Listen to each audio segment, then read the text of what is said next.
Good morning sa lahat ng aking mga kamanok, ka-asparagus at saka aking mga ka-farmer. Ngayong umaga mag-i-spray po tayo ng ating mga palay.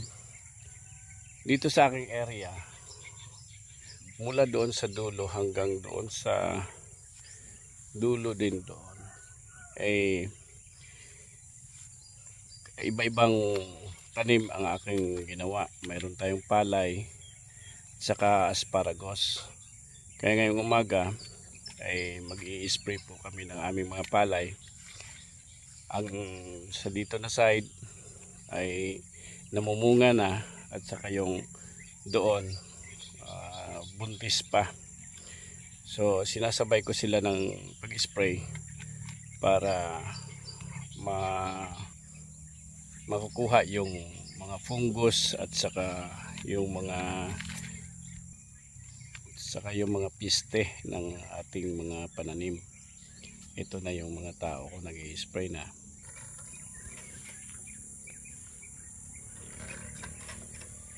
Ito ang variety namin dito ay yung tinatawag nilang 506 fancy rice pa rin ito. So, nasa mag 2 weeks na ni Goyno nga nagbunga Goyno. Ito yung kanyang mga bunga. Ayan. Halos lumalabas na lahat.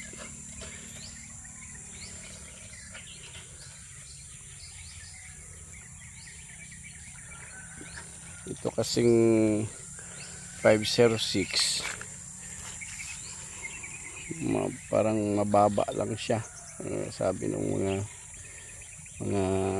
tao ko kuan, bakit daw mababa, pero nung nagbunga na mahaba rin pala, mataas rin pala yung pag nagbunga na.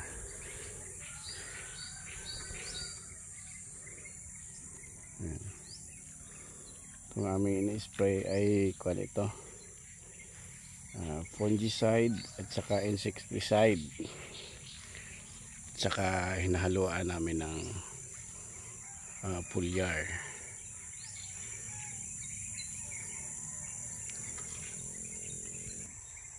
Itong dito na side, dati kuan lang itong area dito, 6,000 square meters ito, yung dito na side. Pero nung nagha-harvest kami dito ng more than 80 sacks na bawat sako ay tumitimbang ng 65 to 68 hanggang 70 kilos.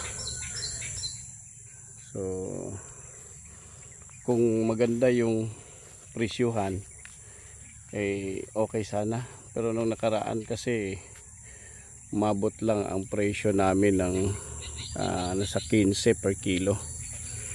So ang kalabasan kumikita, pero konti lang talaga masyado kasi mahal yung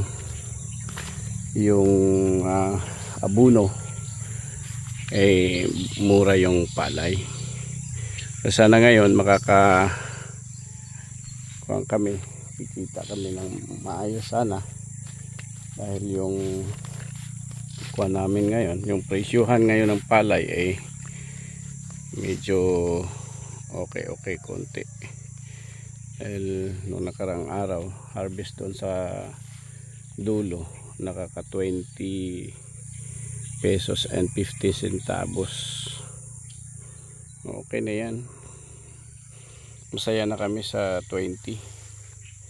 Sana mas makuan pa, mas magtaas pa yung ratio para okay yung kita. Dito naman sa kabila, ito kulang-kulang 2 hektarya, buntis pa yung palay dito. Ito i-spray yung aking isang tao dito hanggang ito sa dulo,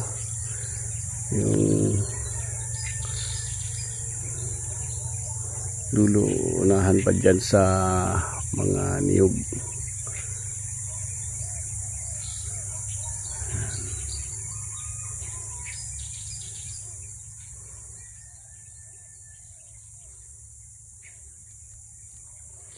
Yan. Tapos hanggang doon sa dulo. Ang ginawa ko dito, yung mga pwedeng mataniman ng palay kasi medyo matubig yung dito banda, saka dito ay palay yung tanim. Ngayon yung medyo mataas naman konti, ang doon naman na side ay doon ko nilagay yung mga aking mga manok. Tapos asparagus pag doon sa kabila sa gitna banda, kasi hindi basta-basta mapasukan ng tubig, ay asparagus naman yung aking pinatanim. Puntahan nga natin yung tinaniman namin ng asparagus, dahil ngayon ay nag-harvest din yung ating asparagus. Kasi yung asparagus natin dito kasi sa Pilipinas, yung asparagus natin nilalagyan natin ng mother fern. So habang nag-harvest, lumalabas yung shoots, ay mayroong mother. Ikagaya sa ibang mga lugar, sa ibang bansa, may mga bansa kasi na hindi masyadong mainit, ang nangyari doon, shoots lang ng shoots yung hina-harvest nila. Punta natin yung sa asparagus naman. Dito naman yung mga hito, tsaka yun mga manok dyan sa kabila, yung mga heritage, lahat ng halos klaseng heritage dyan. Tapos yung nasa labas dito ay mga manok naman dito. Tapos dyan mga tilapia, meron tayong mga pato, may mga tilapia yung nandyan. Saka yung dito ang asparagusan natin. Itong asparagusan natin ay araw-araw na tayong nag-harvest. Yan. Dito yung ating tanim naman na asparagus. Straight kasi ito, yung sa dulo, yun. Doon yung manukan. Saka yung sa kabila naman, kabila doon ay mga palay. Then yung dito naman natin ay mga palay din, para hindi masayang yung ating lupa.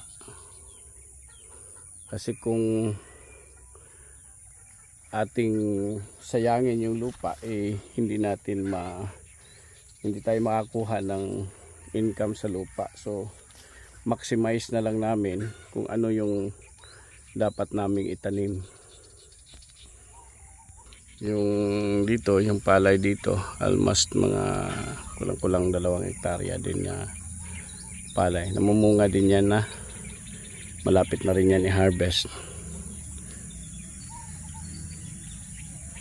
Tapos ito sa asparagus, yun, nag-harvest araw-araw. Ang pag-harvest kasi ng asparagus, madaling araw. Kasi kailangan na mai-trip ka agad papuntang airport. Yun. Kasi dinadala namin ito sa Manila. Ang mga buyers natin ng mga asparagus ay nasa Manila. Mga hotel. Tayo yung nagsusupply doon. Nagandagahan na Lex.